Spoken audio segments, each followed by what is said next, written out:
شرعی لحاظ سے بندش کا کوئی تصور نہیں ہے۔ میں بارہا اس پہ کلام کر چکا ہوں کہ اس طرح لوگوں کو گمراہ کرنا بالکل شرعاً جائز نہیں ہے۔ میں اس کویسچن یہ کرتا ہوں کہ یہ بتائیے کہ بندش کا کیا مطلب ہے۔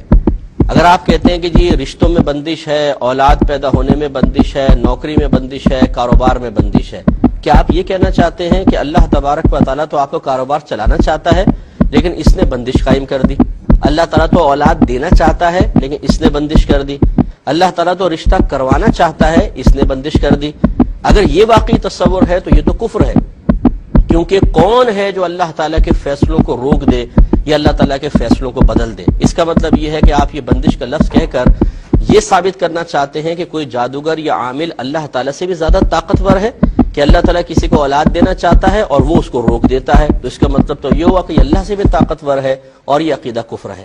اور اگر آپ کے نزدیک بندش کا یہ تصور ہے کہ اللہ تعالیٰ کسی کو اولاد سے محروم رکھنا چاہتا ہے مثلا 3 سال تک، اور اس نے بھی جادو کروا دیا کہ 3 سال تک اس کے اولاد نہ ہو اور نہیں ہو رہی، یہ بندش ہے، تو پھر اس میں بندش کہنے کی ضرورت ہی کیا ہے؟ یہ تو اللہ کا فیصلہ ہے، اللہ کا حکم ہے۔ یہ کیوں نہیں کہتے کہ جی یہ کوئی بندش نہیں ہوتی ہے، اللہ کی مرضی سے ہو رہا ہے سب کچھ۔ اگر کسی کی شادی میں دیر ہے، میرے رب کی مرضی ہے، کسی کی اولاد نہیں ہو رہی، یہ میرے رب کی مرضی سے ہے۔ کون ہے جو اللہ تعالیٰ کے فیصلے کو بدلے؟ لا تبدیل لکلمات اللہ، لا مبدل لکلمات اللہ۔ اللہ تعالیٰ کے کلمات تبدیل نہیں ہوتے، اللہ تعالیٰ کے کلمات کو بدلنے والا کوئی نہیں ہے۔ لہٰذا اس قسم کے تصورات قائم کر کے لوگوں کے لیے ان آستانوں پر اور ان جادوگروں کے پاس جانے کے راستے کھول دینا کہ جو عزتیں بھی لوٹ رہے ہیں، پیسہ بھی لوٹ رہے ہیں، لوگوں کو پاگل بنا رہے ہیں۔ ضروری نہیں ہے کہ آپ اگر جواب دیتے ہیں تو سب کے سب آپ ہی کے پاس آئیں گے۔ لوگ لاکھوں کروڑوں لوگ ہیں جو اس قسم کے پروگرام دیکھنے کے بعد اس قسم کے جعلی لوگوں کے ہاتھوں میں لٹ رہے ہیں مسلسل، اور اس کا ذمہ دار وہ شخص بھی ہے جو مکمل شرعی تعلیم کے بغیر اس طریقے سے جوابات دے تو وہ قابل گریفت ہے۔ لہذا بندش کا کوئی تصور نہیں ہے بھائی جان۔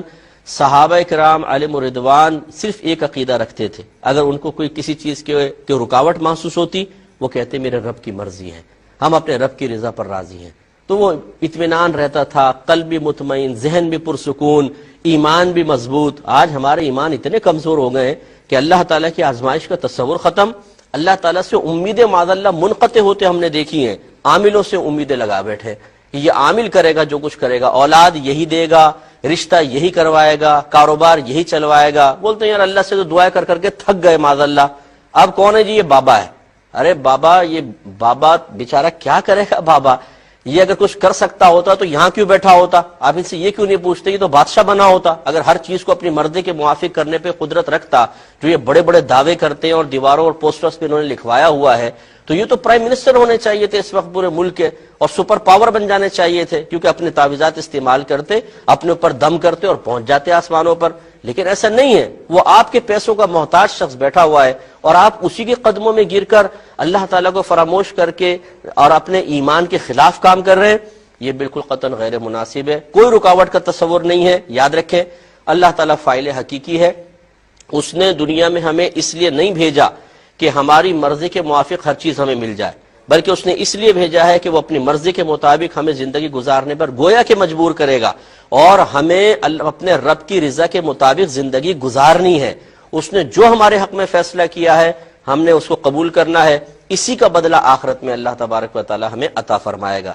جب انسان اللہ کی رضا پر راضی نہ رہے بلکہ اس کی تمنا یہ ہو جائے کہ اللہ تعالیٰ میری مرضی کے مطابق چلے، اور پھر وہ دنیا کو جنت بنانے کی کوشش کرے کہ یہاں جو کچھ میں چاہوں مجھے مل جائے، بس یہی اس کی میجر مسٹیک ہے۔ اور اس نے گویا کہ نہ اللہ تبارک و تعالیٰ کی حکمتوں کو سمجھا، نہ دنیا میں آمد کے مقصد کو سمجھا، تو وہ تباہ و برباد ہوگا۔